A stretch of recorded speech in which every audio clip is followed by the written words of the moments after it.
के बराबर हो। समझ रहे हैं? तो 10 जब के बराबर पड़ जाता है ये नमो भगवते वासुदेवाय नमः। आप घर पे कीजिएगा उतना लाभ नहीं है, क्योंकि घर पे जब आप नमो भगवते वासुदेवाय नमः का जप करेंगे, हो सकता है आपका बच्चा सड़ जाए, पता नहीं बाथरूम करके आया है।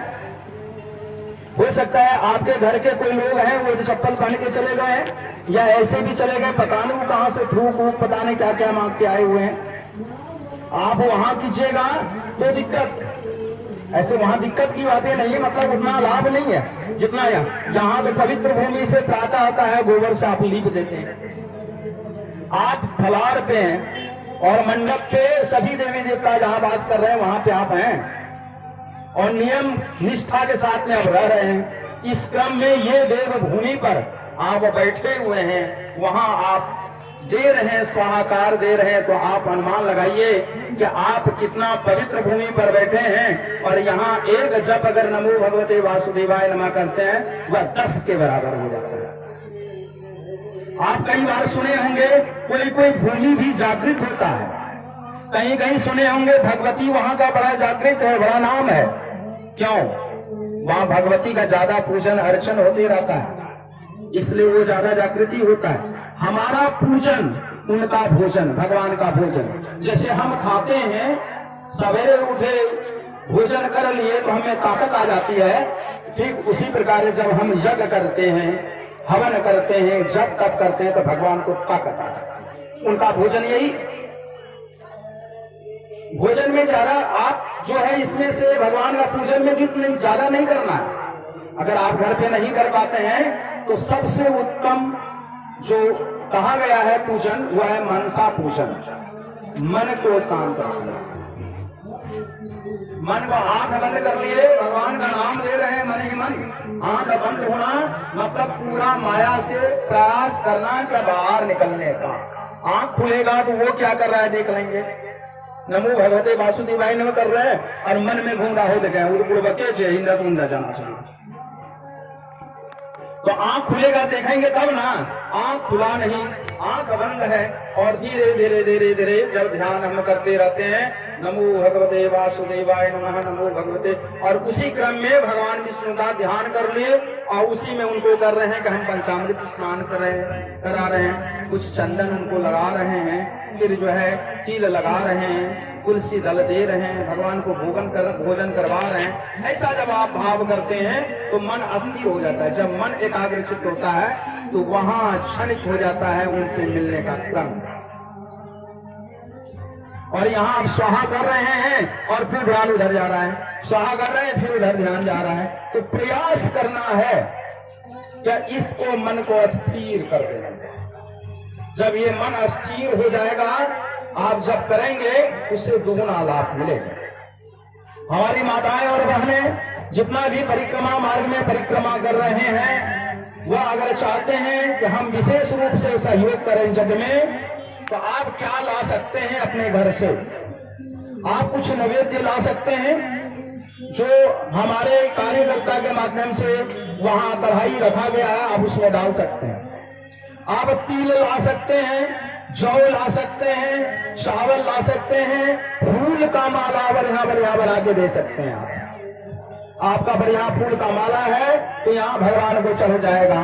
फूल ज्यादा मात्रा में आप ला सकते हैं, बिल्वपत्र तोड़ के दे सकते हैं आप। और बिल्वपत्र को ऐसा नहीं डाली तोड़ के लेते आना है, डाली तोड़ने का, एक डंठल तोड़ने का जो पाप होता है वह भगवान शिव पर 108 बिल्वपत्र जब चढ़ाएंगे और एक डाली तोड़ेंगे, दोनों बात बराबर होगी।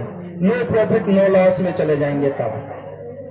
इसलिए कभी भी नहीं संभव हो बिल्वपत्र मत चढ़ाइए, लेकिन बिल्वपत्र का डाली तोड़कर मत चढ़ाइए। बिल्वपत्र को डाली नहीं तोड़ना है। तो आप लोग यही करना है कि आसपास में आप जब परिक्रमा मार्ग करते हैं, कोई भी ऐसा प्रयास न करें कि हम यहाँ जाएं थोड़ा स्वाहा कर दें अंदर में आके, ऐसा नहीं। आपके निमित्त आपका यज्ञ हो रहा है, आपके प्रतिनिधि भूत में ये है, ठीक वैसे ही आप 5 परिवार के एक व्यक्ति हैं, उसमें से आपका बेटा कहीं सरकारी सर्विस कर रहा है, तो क्या उसी घर का कर रहा है, उसी घर से प्रतिनिधित्व करने उससे जो लाभ होना है पूरे परिवार को लाभ होता है क्या नहीं। ठीक उसी प्रकार ये पूरे गांव के, पूरे समाज के ये प्रतिनिधि बन के आए हैं, आके हिस्से का कार्य करने के लिए आए हुए हैं। इसलिए यह यज्ञ आपका है।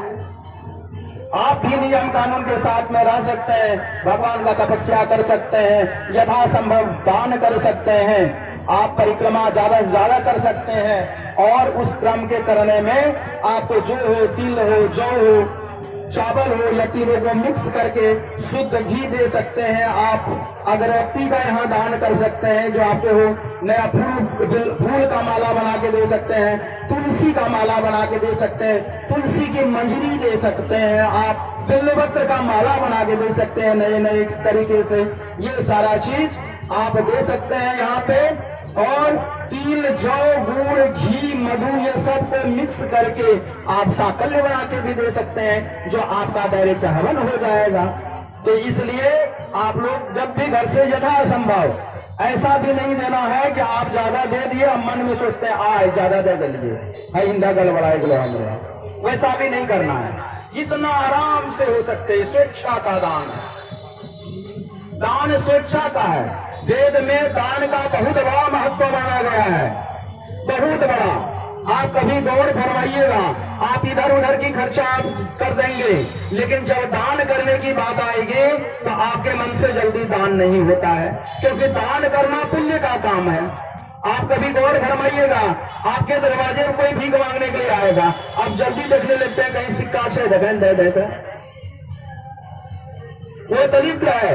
आप अपने दोस्त के यहाँ जाइए, कहीं आप शराब पार्टी कर दीजिए, देखिए 1000-2000 का लौटा देंगे वहां पे, या अन्य खर्चा के लिए कर देंगे। लेकिन आपके दरवाजे पे एक दलित आया है, याचक बनकर आया है, और वो आपसे कुछ चाहता है, तो आप ढूंढते हैं एक सिक्का दान। कोई विद्यार्थी है, उसका फॉर्म भरने का नहीं है पैसा, आप उसे दान दीजिए। किसी का बेटी है, उसका शादी नहीं हो पा रहा है, आप अगर उसने शादी कर दिया है तो यथासंभव उसको दान कीजिए। उसके मुख्य वस्तु को पकड़िए, क्या क्या शादी में सहयोग हो सकता है, वहां शादी में साड़ी है, जेवर है, या जो भी चीज है, यथासंभव जो संभव हो सके आप उसको दान कीजिए और विवाह उनका करवाइए। और प्रयास कीजिए, वैसे लोगों को जब आप सहयोग करने लगेंगे तो ऊपर वाला देखने वाला है। और ये सब दान जो है सिर्फ इस जन्म में नहीं रहता है, जन्म जन्मांतर में रहता है। आप यज्ञ कर रहे हैं, आप ये समझिए कि इस जन्म में लाभ तो होगा ही होगा, जन्म जन्मांतर में ये लाभ होते रहेगा आपको।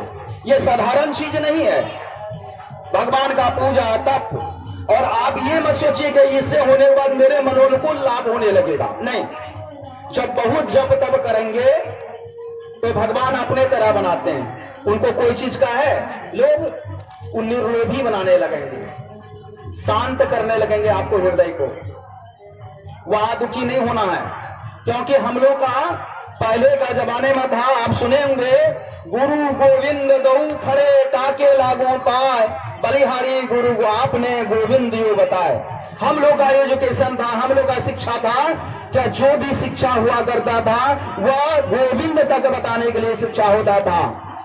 यज्ञ कर रहे हैं, हवन कर रहे हैं, तो क्या कर रहे हैं, गोविंद तक जाने का एक मार्ग प्रशस्त कर रहे हैं। अभी की शिक्षा में परिवर्तन आ गया है, अभी की शिक्षा में आया है, शिक्षक नौकरी दो खड़े ताकि लागू पाए, बलिहारी शिक्षक आपने नौकरी दियो बताए। पहले का ऐसा जमाना नहीं था, पहले जो भी था जब तब था। हमारे रामचंद्र जी, श्री कृष्ण जी गुरुकुल गए तो वहां उनको क्या है, बहुत तरह की सिद्धियां प्रदान की गई, बहुत सारी बातें हुई वहां पे। आप ये समझ लीजिए, जब आध्यात्मिक योग क्रिया में बहुत ज्यादा उन्नति को प्राप्त कर जाइएगा तो आत्मा कांटेक्ट हो जाता है, मुंह से बोलने का जरूरत नहीं होता। आपकी इच्छाएं जो होती है मैं समझ लेता हूं, मेरी इच्छाएं जो होती है वो आप समझ लेते हैं, ये अध्यात्म का पावर है। और द्वापर त्रेता कलयुग में एक बात आप ध्यान रखिए कि रामचंद्र जी कहां गए थे, युद्ध करने के लिए गए थे, किसको लेकर, बानर का सेना था। भैया बानर से कोई बोल पाता है क्या?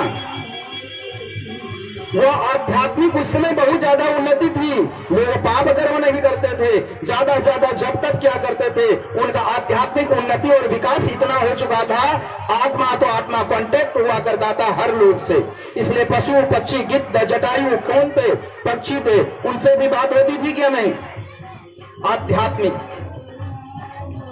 आध्यात्मिक ऊर्जा इतना प्रबल थी उस समय कि लोग ऐसा कर सकते थे। और वह विधि आज भी है। आज भी करना चाहेंगे तो वो सब दिखेगा, जो कर रहा है उसे दिख रहा है। और आज भी मनोभाव से कहीं भगवान के प्रति समर्पण का भाव रहेंगे तो आपको दिखेगा, आपको एहसास होगा वो चीज को, कोई एक्स्ट्रा एनर्जी आपको पावर देगी। तो चलिए इसी के साथ अब यज्ञ की स्वाहाकार पुनः प्रारंभ। बोलिए यज्ञ पुरुष भगवान की, बोलिए यज्ञ पुरुष भगवान की, बोलिए यज्ञ पुरुष भगवान की। हर